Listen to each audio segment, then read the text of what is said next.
de grabar y les comparto pantalla de vuelta.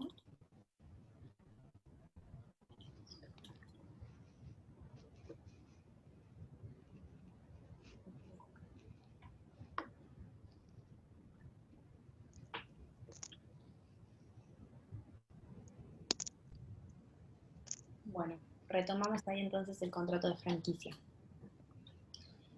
Entonces, como veíamos, es un sistema probado. Yo necesito, o sea, es un contrato particular porque tanto el franquiciante como el franquiciado les interesa que a la otra parte le vaya bien. Es de interés de ambas partes. Por eso se trata de un contrato casi asociativo, si ven la diferencia. Porque a las dos partes quieren que la otra parte gane plata. Al franquiciante le interesa que su franquiciado le vaya bien porque le va a pagar mayores regalías, mayores porcentajes de venta. A mi franquiciado me interesa que mi franquiciante le vaya bien porque significa que su sistema funciona y tiene una mayor publicidad.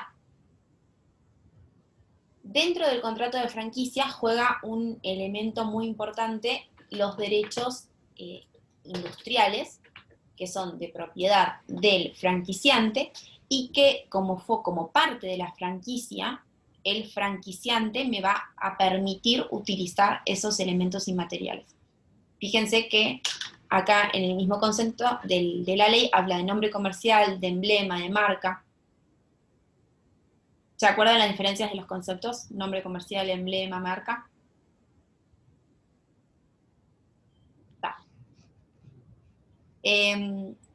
Entonces, me va a otorgar el derecho de todos esos elementos y además me va a otorgar conocimientos técnicos y asistencia técnica o comercial. O sea, me va a entregar un manual, me va a decir cómo se hacen las cosas, me va a enseñar a hacer esas cosas, ese know-how que estábamos hablando, que no son conocimientos, un know-how secreto, sino que tiene la excepción de ser un know-how de saber cómo hacer esa determinada cosa. No es un secreto cómo hacer hamburguesas o cómo hacer papas fritas, pero es un negocio, es un know-how concreto cómo hacer que ese sistema de negocios genere rentabilidad de la forma que está establecido. Entonces, está el manual, está la asistencia para que yo tenga todo este contrato, para que pueda hacer la franquicia en los mismos términos. Además, me van a decir, por ejemplo, comprarle a tal y tal y tal proveedor, que eso lo vimos cuando habíamos visto el contrato de suministro, y decían, y veían ustedes la diferenciación. Entonces, en el contrato de franquicia probablemente me digan a qué personas, a qué proveedores contratarle el suministro, porque forma parte de ese sistema de negocios.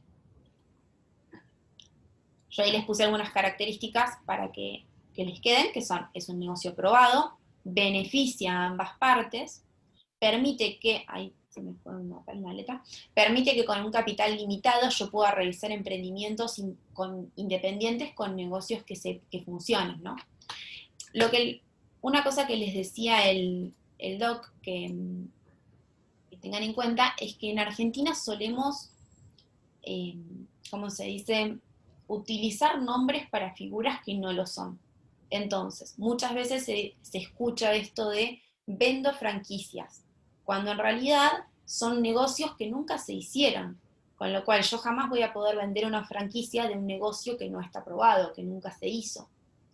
Entonces, si bien digo, no vendo franquicias, no es un contrato de franquicia porque no tengo este elemento característico. Entonces, siempre cuando vean los nombres, tengan en cuenta eso, de que muchas veces se utilizan nombres que no son a la figura contractual. Y la figura contractual, ¿cómo saben si está? Si tienen esos elementos característicos. Y en el caso de un daño, ¿quién responde en la franquicia? En la franquicia en general, el franquiciante no... A ver, el franquiciado es independiente, tiene su propia estructura de negocios y tampoco representa al franquiciante, con lo cual si ocurre un daño en la franquicia va a responder el franquiciado, que es su negocio particular. Lo que responde el franquiciante es por prestarte la asistencia técnica, por prestarte los recursos que necesites, o sea, todos los elementos que se obliga a otorgarte, por otorgarte las marcas, porque yo tenga el derecho de otorgarte esas marcas, tenga el derecho sobre esas marcas. Profe, creo que en consumo o por cuestiones de consumo responde la marca misma, por lo menos por experiencia. No sé si fue una resolución así colgada, pero tuvo que responder, ¿no? tengan en cuenta que si hay una cadena de producción, si yo tengo productos que estoy vendiendo que son del franquiciante, ahí voy a... No era el caso, ¿No era el no era el caso? caso. ¿Y cuál era el Pero caso? bueno, no sé, a lo mejor, viste, vio que las resoluciones por ahí son así medio colgadas, por ahí no es el uso y costumbre, pero bueno. No, pero por ahí está interesante. ¿En qué caso lo viste? ¿En qué franquicia lo viste? Creo que era No, en el caso de, Supermercados por ejemplo, Día y Carrefour, por ejemplo. Supermercados los dos. Y no era por productos propios. Claro. Está bien, puede ser que Y fue que el franquiciante haya pactado esa responsabilidad y haya respondido el franquiciante. ¿Quién es el empleador? Voy a hacer una pregunta. ¿Quién es el empleador, el franquiciante o el franquiciado? La pregunta que hago sucesiva es, ¿de qué empleados, no? Tanto el franquiciante como el franquiciado van a tener sus propios empleados. Tengan en cuenta que como estamos... ¿Ahí se cortó? Estamos. No, creo que se le cortó. Vicky nos escucha. Ahora cualquier cosa igual le mando un mensaje, a ver. se le está trabando, por lo que se ve, parece que se... Sí. Profe, se le trabó todo lo que dijo hasta hace un ratito. Sí, no se preocupen porque los veo a ustedes. Recién la volvemos a escuchar. Sí, los vi a ustedes y los vi congelados. Así que me di cuenta que estaba trabado. Okay. Leo de vuelta la pregunta y la vuelvo a contestar. Hay una pregunta en el chat que dice, profe, en la franquicia, ¿quién es el empleador? ¿El franquiciante o el franquiciado? La pregunta sucesiva que yo le haría es, ¿empleador de quién? Tanto el franquiciante como el franquiciado van a tener sus propios empleados. Lo que tienen que tener siempre en claro es que no hay relación laboral entre el franquiciante y el franquiciado. Cada uno tiene sus empleados y responde por sus empleados. En ninguno de estos contratos estamos hablando de una relación de dependencia, porque si no saldríamos del ámbito contractual y entramos al ámbito laboral. Sí. Y en el caso de McDonald's, por ejemplo, que yo he sabido casos de una hamburguesa quemó a un nene, no sé, en Gran Bretaña, fueron contra McDonald's, no contra el franquiciado, contra la marca, fueron contra la marca, ¿o no? A ver, puede ser, a ver, en relaciones de consumo tengan en cuenta que siempre hay una solidaridad, que eso lo vieron con Keila cuando vieron la clase, que cuando yo tengo relaciones de consumo, consumidor final puedo ir contra todos los que están en la cadena por ser una relación de consumo. Lo que yo les comentaba es una relación independiente, o sea, el franquiciante, vuelvo un ratito para atrás así también lo tienen, el franquiciado va a tener su negocio propio, ¿sí? No representa y no forma parte del negocio del franquiciante. Están en esa relación comercial, que muchas veces puede conllevar, como dicen ustedes, alguna cierta obligación de responder del franquiciante, pero la organización del franquiciado es independiente, siempre. Claro, tiene su propio quit, por ahí sí tiene el mismo nombre comercial, digamos, pero pero tendrá una razón social distinta. Él se hace cargo de sus empleados, se hace cargo de sus contingencias. ¿Y tiene su propia contabilidad, profesora? Sí, tiene su propia contabilidad. Pero tiene que ser aprobada por el franquiciante, ¿o no? Muchas veces tiene que rendir cuentas. Además, tengan en cuenta que si yo voy a pagar una regalía, que es un porcentaje de ventas, a mí el franquiciante me va a querer auditar mi facturación, ¿correcto? Porque yo estoy pagando un porcentaje.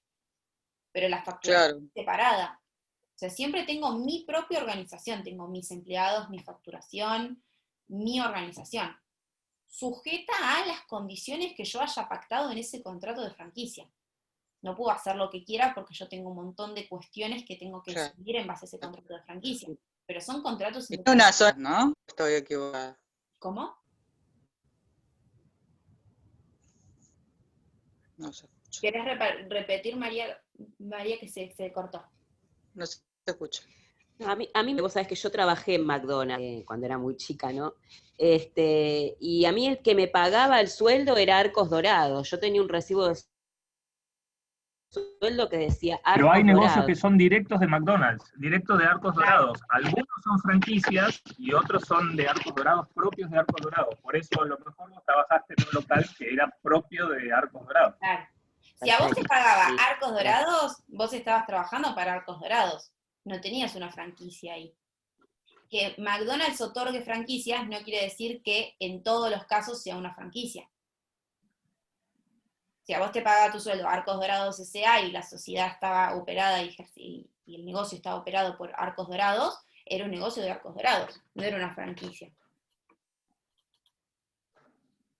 ¿Podría repetir la importancia que tienen los derechos industriales del franquiciado en la franquicia? La importancia que tienen es que yo voy a permitirle al franquiciado utilizar mi sistema de negocios con todos los derechos intelectuales que eso conlleva. Entonces, dentro del sistema de franquicia se encuentra inmerso la licencia de esos derechos industriales que tiene el franquiciante. Entonces, si yo tengo una franquicia de McDonald's, voy a poder utilizar la marca de McDonald's en mi franquicia. Voy a poder utilizar el emblema, la M de McDonald's en mi franquicia. ¿Ahí se cortó o me... Sí. Uy, ¿Hola?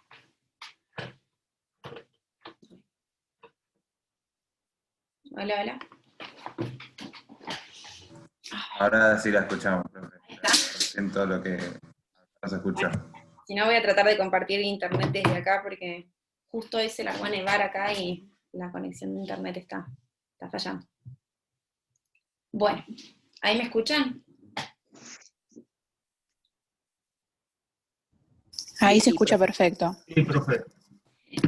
Hay otra pregunta que dice, si los ingresos son negativos del franquiciado, ¿el franquiciante tiene alguna acción para el cierre del establecimiento? Y eso se puede pactar en la franquicia. A ninguna de las partes le va a interesar que yo no tenga ingresos. Con lo cual, yo puedo pactar, por ejemplo, en la franquicia que si en X tiempo no llego a la cuota mínima o a una regalía mínima, se cae la franquicia. También puedo pactar regalías mínimas. Entonces, cobres o no cobres, tenés que pagarle al franquiciante esa regalía mínima. Estas son cuestiones más comerciales de cómo se pacta la retribución en el contrato de franquicia. Pero a las dos partes les interesa que les vaya bien. Porque si les va bien, el franquiciante va a cobrar mayores regalías, más allá de lo que se pacta. Bueno, seguimos con el siguiente contrato. Última consulta. Los multimarcas, ¿qué tipo de contrato tienen con las marcas? Y las multimarcas en general me suena más a un contrato de distribución, porque venden a nombre propio marcas, varios productos de terceros. Después tengan en cuenta que hay distribuciones que son exclusivas o no exclusivas. Entonces, por ejemplo, si yo tengo, o selectivas, que son marcas distintas, normalmente los multimarcas son distribuciones selectivas, ¿sí? Yo puedo tener distribuciones exclusivas cuando son productos de un gran valor y un valor económico importante. Ahora, muchas veces los multimarcas tienen distribuciones selectivas en donde digo, bueno, vendo fotografía de marca de esta, vendo productos de marcas selectivas de estas, ¿sí? Pero son particulares de cada uno. Cuando se trata de productos de menor valor, normalmente voy a estar hablando de una distribución. Franquicia siempre es cuando tenés ese negocio probado que estoy usando. McDonald's, Starbucks, esas son franquicias típicas. Sí. ¿Se cortó de vuelta? Sí, iba eso. Igual ahora le mando. Lo que voy a hacer es compartir internet.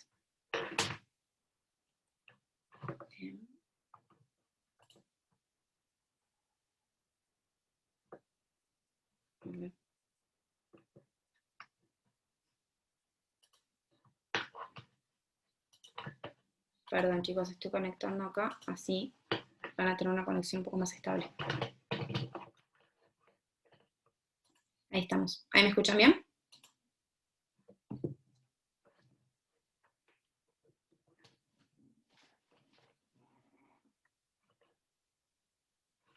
Hola.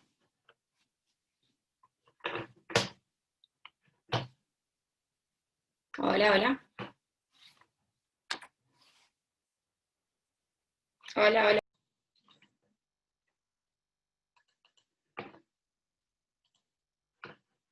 Hola. Contratos.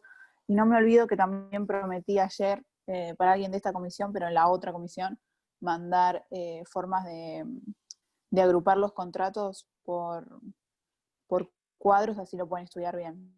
Así que no se preocupen en ese sentido. Cumpliendo con las deudas, Keila, por favor. Perfecto.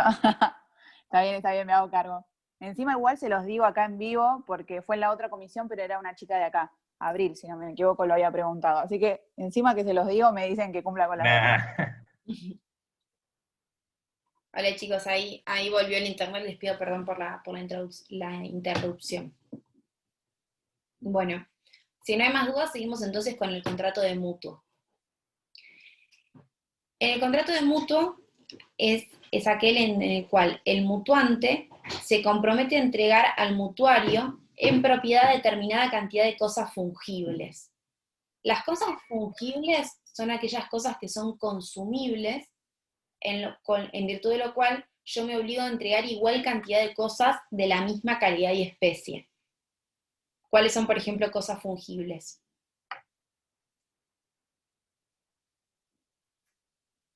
El dinero. El dinero, correcto. El dinero es el ejemplo más común de cosas fungibles. ¿Por qué? Porque si a mí me prestan una cantidad de dinero, yo no voy a devolver los mismos billetes. Voy a devolver otros billetes de la misma calidad y especie. Por eso es que estamos hablando de un mutuo, ¿sí? Porque estamos hablando de la entrega de cosas fungibles. Cuando yo tengo un mutuo de dinero, el mutuo de dinero es un préstamo, que es un préstamo bancario que se va a ver en contratos bancarios. Cuando yo tengo un mutuo de dinero, un préstamo, lo que voy a tener que devolver es la misma cantidad de dinero recibida más el interés que hayamos pactado. En el comodato. El comodato es un préstamo de uso, ¿sí? Yo entrego en préstamo cosas no fungibles para que la otra parte se sirva gratuitamente de ella y la restituya cuando termine el contrato. ¿Cuándo se ve mucho el comodato? En los contratos de suministro, en donde, por ejemplo, Coca-Cola o el café me dan un suministro constante, continuo de un determinado producto, muchas veces las heladeras o las cafeteras me las dan en comodato. O sea, mientras tengamos el contrato de suministro vigente, yo tengo derecho a usar gratuitamente esa heladera, esa cafetera. ¿Sí? Pero a ver, contrato de comodato puede darse también en otros ejemplos. Si a mí mi tía me permite usar su departamento gratuitamente, me está dando un comodato.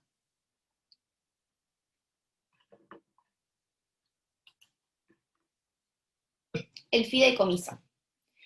El fideicomiso, les voy a leer la definición de acá y ahora paso a la otra diapositiva en donde les hice un cuadro para que les quede claro cómo funciona el fideicomiso. Hay contrato de fideicomiso cuando una parte denominada fiduciante transmite o se compromete a transmitir la propiedad de bienes a una determinada persona denominada fiduciario, quien se obliga a ejercerla en beneficio del beneficiario y al cumplimiento de un plazo o condición la transmite al fideicomisario. Quiero que les quede claro cómo funciona el contrato de fideicomiso. Entonces, yo acá les puse un cuadrito, que si se hace en el dibujo es mucho más fácil entender el contrato. El fiduciante es el dueño de propiedad de bienes, ¿correcto? Quiere cederlos en administración a otra persona. ¿Qué es lo que cede? La propiedad fiduciaria. Cuando yo cedo esos bienes, van a pasar parte de un patrimonio de afectación, al cual es una nube en donde no los pueden atacar ni los acreedores del fiduciante ni los acreedores del fiduciario.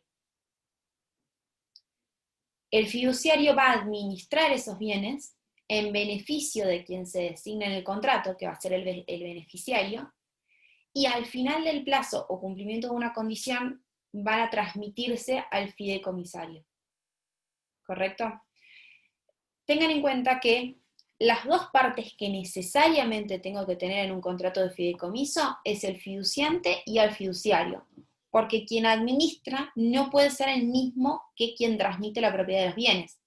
Pero yo podría decir, por ejemplo, que vamos a hacer un fideicomiso en donde el fiduciante transmite la propiedad al fiduciario que administra y el beneficiario sea el fiduciante, o sea a nombre de quien transmite los bienes, y el fideicomisario sea también el fiduciante. O sea, que la misma persona sea el fiduciante. Pero siempre tienen como mínimo 2 personas, el fiduciante y el fiduciario. ¿Por qué haría un fideicomiso? Por ejemplo, yo tengo un hijo que tiene alguna... No entendí nada, profe.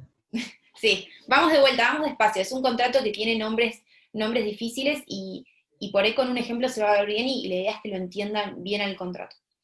Yo, por ejemplo, soy titular de un inmueble, de un edificio de departamentos y tengo un hijo incapaz.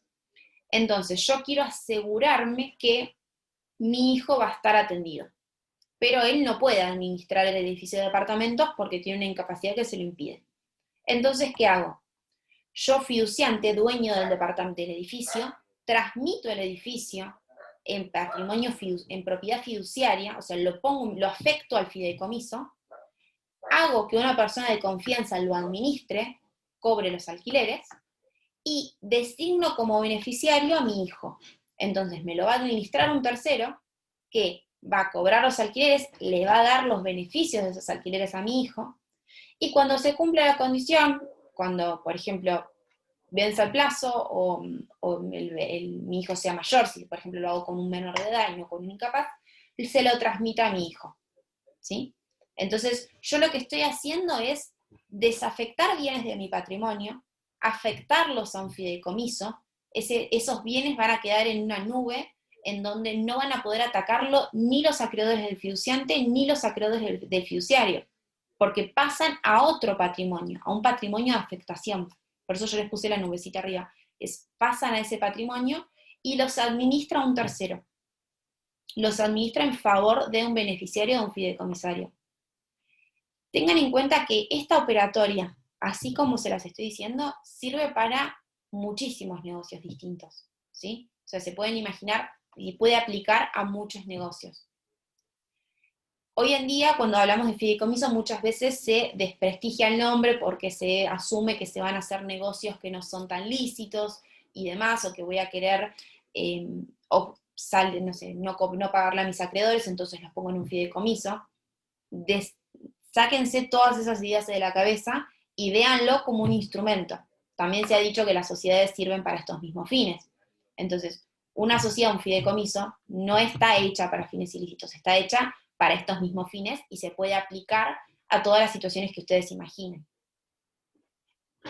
Profe, disculpe una pregunta. En ese caso que usted estaba, en ese caso puntual, Sí. Un declarado incapaz, Sí. ¿no puede, o sea, en realidad no podría recibir el pago? O sea, ¿no sería atada una nulidad relativa? ¿No podría qué? ¿Recibir el pago? Recibir el pago porque es declarado incapaz. Sí, va a tener un curador, por ejemplo. Puede tener un curador que reciba los pagos y en su patrimonio los va a poder recibir. Lo que no va a poder hacer es administrarlos porque tiene una incapacidad. Ah, bien, bien. Claro, porque ya sé. Una pregunta, perdón, una pregunta. El fideicomisario, ¿quién puede ser, aparte del beneficiario? ¿Puede ser el fiduciante? El fiduciante es el único que puede ser a la vez beneficiario y fideicomisario. La única persona que no va a poder ser, o sea, que va a tener que ser siempre distinta, es el fiduciario, que es el que administra. Porque tengan en cuenta el tipo de intereses que habría. Si la persona que administra, a su vez, administra y se queda los beneficios o después recibe los bienes, va a tener un conflicto de intereses con la administración que está haciendo. Claro, estaba pensando, sí. Entonces, y puede ser un tercero que no esté dentro del exactamente. contrato. Yo puedo tener 4 personas distintas. Yo puedo decir, yo fiduciante se lo doy a mi edificio de departamentos al fiduciario, que es una entidad financiera que me lo administra el beneficio de mis hijos, y al final del plazo quiero que se lo ceda a, no sé, un sobrino. Puedo poner personas distintas. Ah, un tercero. A un tercero, a quien quiera. Sí. Profe, sí. Una vez que el bien pasa al fideicomisario, ¿deja de ser del fiduciante? Deja de ser del fiduciante y tampoco es del fiduciario. No está en el patrimonio de ninguno de los dos. Está en un patrimonio de afectación. Es una especie de nube en donde no pueden atacarlo ninguno de los acreedores. Pero una vez que lo recibe el fideicomisario, deja de ser el fiduciante. Exactamente. Cuando los recibe el fideicomisario, termina el fideicomiso y pasan al patrimonio del fideicomisario, exactamente. Ah, perfecto, gracias. Pero Profe, los fideicomisos están en la nube.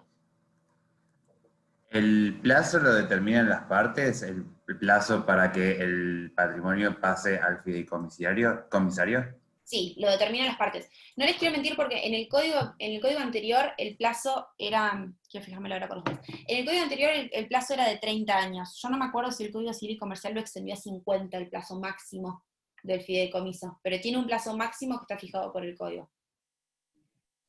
Igual, profe, ¿las partes o el fiduciante determina el plazo? El contrato lo van a celebrar el fiduciante con el fiduciario. Normalmente se van a poner de acuerdo en los términos y condiciones, Okay. y van a acordar ese contrato. Es un contrato que se celebran entre dos partes. Perfecto, Siempre que hablamos de un contrato van a tener que ponerse de acuerdo en algo. O sea, es algo que estés hablando de un contrato de adhesión en donde yo pago todas las condiciones, se lo doy y el otro firma. Quedó Profe, clarísimo, profe, es verdad. El Muchas gracias. contrato Profe, con entre dice que fiduciante no y puede fiduciario. durar más de 30 años. 30 años, ahí está, bien. Tenía bien el plazo, no me acordaba si lo había cambiado el código nuevo, pero sí, 30 años es el máximo. Profe, ¿el contrato entre fiduciante y fiduciario es gratuito o se puede pagar un canon por el contrato? Podría ser gratuito, pero no es la lógica del contrato. Generalmente el fiduciario cobra una retribución por administrar, por las tareas que ejecuta. Y además tiene que rendir cuentas. O sea, está administrando bienes ajenos. Toda administración de bienes ajenos conlleva una rendición de cuentas.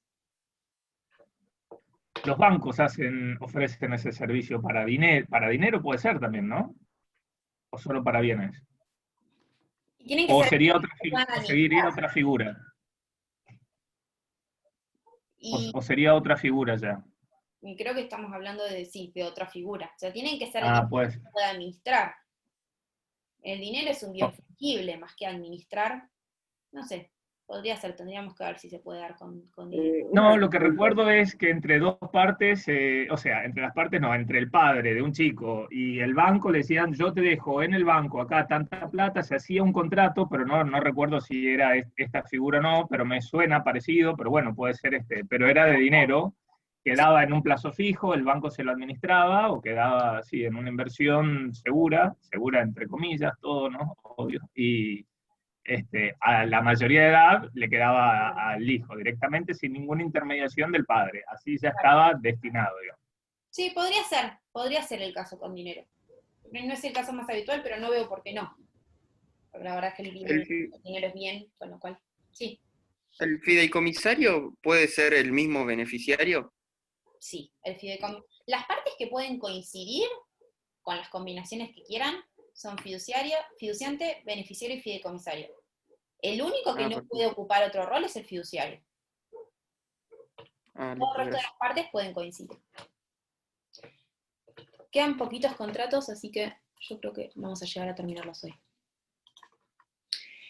Voy un poquito más rápido, igual interrúmpame y de última se ven en la próxima clase los que quedan. El contrato de arbitraje. Hay contrato de arbitraje cuando las partes deciden someter una controversia a árbitros.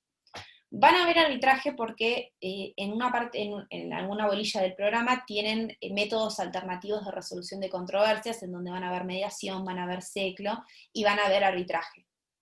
El contrato de arbitraje es eso, las partes deciden, en lugar de ir a la jurisdicción natural de un juez, decidir la cuestión por medio de árbitros. Tengan en cuenta que ya lo van a ver, pero hay tribunales arbitrales constituidos que funcionan regularmente, como el Tribunal Arbitral de la Bolsa de Comercio, que no sé si alguno fue, si alguno está en Capital, lo invito a ir cuando no haya restricciones, porque la Bolsa de Comercio de Buenos Aires es muy linda, y tiene el Tribunal Arbitral funcionando, que funciona como cualquier tribunal. Son tribunales constituidos. Si no, lo que se puede hacer es constituir el Tribunal Arbitral ad hoc, es decir, especialmente para ese conflicto. Pero bueno, lo van a ver en más detalle cuando vean esa forma de resolución de conflictos, pero quédense con que las partes deciden someter una cuestión en lugar de un juez a un árbitro. Y siempre son cuestiones de derecho privado en donde no se encuentren comprometido el orden público, ¿correcto? El contrato de fianza. El contrato de fianza es cuando una persona se obliga por otra, a satisfacer el cumplimiento de una prestación en caso de incumplimiento. ¿Sí? ¿Cuándo ven mucho contratos de fianza? Cuando hacen un contrato de locación. No sé si alguno celebró un contrato de locación en donde le pidieron un garante. En el lenguaje común se llama garante. En realidad garantía son distintos métodos de garantía y la fianza es una forma de garantía, en donde tengo una persona que se obliga accesoriamente por mí a pagar. Entonces, en un contrato de locación, cuando yo pongo un garante, un fiador, lo dije mal, lo dije en la forma que no se debería decir, cuando yo pongo un fiador, estoy haciendo que una persona se obligue accesoriamente por mí a cumplir si yo no cumplo. Un detalle de práctica que está bueno que ahora que son casi abogados y ya lo van estudiando es, muchas veces van a hacer un contrato de locación, les piden un fiador, y les piden que el fiador sea titular de un inmueble. Nunca les pasó que le decían, bueno, para alquilar tenés que tener un inmueble en capital. Pero yo en realidad, lo único que me estoy asegurando es que la persona que salga como fiador sea solvente, porque yo no estoy afectando ese inmueble a la garantía del contrato de locación. Si yo quisiera afectar ese inmueble al contrato de locación, tendría que hacer una hipoteca. La hipoteca no la voy a hacer porque el escribano me va a cobrar un 5% del valor del inmueble y necesariamente no tiene sentido el valor que me va a salir esa garantía en relación al contrato. Pero yo aunque diga, tal persona se obliga que es titular de tal inmueble, no está respondiendo con tal inmueble. El fiador responde con la totalidad de su patrimonio, 100% de su patrimonio por las obligaciones contraídas. Tengan cuidado cuando salgan de fiador porque responden con todo su patrimonio. Entonces, si la persona a la cual le salieron de fiador no cumple, responden ustedes. Prenda. Prenda, creo que Micaela preguntó hace un rato del contrato de prenda. El contrato de prenda es un derecho real sobre cosa mueble. Tengan en cuenta que los derechos reales están taxativamente enumerados en el Código Civil y Comercial, con lo cual hay un artículo cerca del 1800 en donde se establece cuáles son los derechos reales. Los derechos reales son solamente los que están taxativamente regulados por el Código Civil y Comercial. Y lo que es un derecho real de garantía que le otorga un privilegio al cobro al acreedor sobre el producto de la cosa prendada. Entonces, ¿por qué se dice va a cobrar primero? Va a cobrar primero sobre esa cosa prendada. Yo puedo tener prenda en primer grado, prenda en segundo grado, prenda en tercer grado, en cuyo caso la prenda en primer grado cobra primero, la prenda en segundo grado cobra segunda, la prenda en tercer grado cobra tercera. Pero solo cobran preferencialmente sobre el producido de ese bien. ¿Sí? Acá hay algunas distinciones sobre prenda para hacerlas. Está lo que se llama prenda común o con desplazamiento, y prenda con registro o sin desplazamiento. La prenda con desplazamiento es la prenda más antiguamente utilizada, que ya casi no se utiliza, en donde el bien prendado se desplaza de su propietario al acreedor prendario. Entonces, es lo que se conoce normalmente como empeño. Entonces yo me saco el reloj, lo prendo y lo dejo en la casa de empeño. ¿Sí? Lo estoy trasladando. Hoy en día lo que se utiliza más es la prenda con registro, en donde la cosa me la quedo yo, pero anoto en un registro que la cosa está prendada. ¿En qué registro? En el registro. Si el bien es registrable y si tengo un auto prendado, voy a anotar la prenda en el registro automotor. Si no tiene un registro, hay un registro nacional de créditos prendarios. Pero si yo voy a pedir un informe al registro del automotor, el informe me va a decir, el auto es de titularidad de tal, se transfirió a tal, y tiene anotadas tales prendas. ¿Sí? Lo voy a registrar, pero el auto no lo voy a entregar. Hay otro tipo de prenda, que es la que se llama prenda flotante. La prenda flotante se hace sobre mercaderías o materias primas, y se dice flotando porque sigue a la cosa en su proceso de transformación. Yo tengo una prenda flotante sobre el total de mercaderías o materias primas de una fábrica, y cuando siga en el proceso de producción, la prenda va a seguir esas mercaderías, ¿sí? Y muchas veces en la prenda flotante lo que puedo decir es que se va ampliando a las nuevas mercaderías que reciba. Por eso se llama flotante, porque no queda fija sobre una cosa mueble individualizada. Les explico el último, creo que es los dos últimos contratos que son sencillos y vamos con preguntas. El contrato de tarjeta de crédito o débito. Acá estamos perdón, antes que me olvide. Cuando hablamos de prenda, la prenda común está regulada en el Código Civil y Comercial, y la prenda con registro y prefije flotante está regulada en una ley especial. Cuando hablamos de prenda, tarjetas de crédito y contrato de maquila, estamos hablando de contratos que están regulados en leyes especiales, porque no están en el Código Civil y Comercial. El contrato de tarjeta de crédito y débito. Tengan en cuenta que el contrato de tarjeta de crédito es una operatoria compleja. O sea, no estamos hablando de solo una operatoria, sino que la tarjeta de crédito a mí me va a permitir adquirir bienes y servicios, pagar a proveedores, diferir pagos. Entonces estamos hablando de una operatoria concreta, de una operatoria compleja. El emisor de la tarjeta, que es una entidad financiera o comercial, le entrega la tarjeta al titular de la tarjeta, que es el que está habilitado para su uso y es responsable por todos los consumos de esa tarjeta, y yo además puedo otorgar extensiones, o sea, usuarios habilitados para el uso de esa tarjeta. Entonces, por ejemplo, mi papá tiene una tarjeta, a mí me concede una extensión. El responsable y titular de la tarjeta es mi papá, y yo, como titular de una extensión, puedo utilizar la tarjeta. Tengan en cuenta que además de la tarjeta de crédito que me otorga una entidad bancaria, hay tarjetas de compra, tarjetas que, por ejemplo, me da Falabella. Entonces, el comercio me da una tarjeta de compra para comprar cosas en ese comercio. La otra pata que falta completar cuando hablamos de tarjetas de crédito es que existen proveedores o comercios adheridos, que son aquellos que aceptan como medio de pago la tarjeta de ese banco emisor.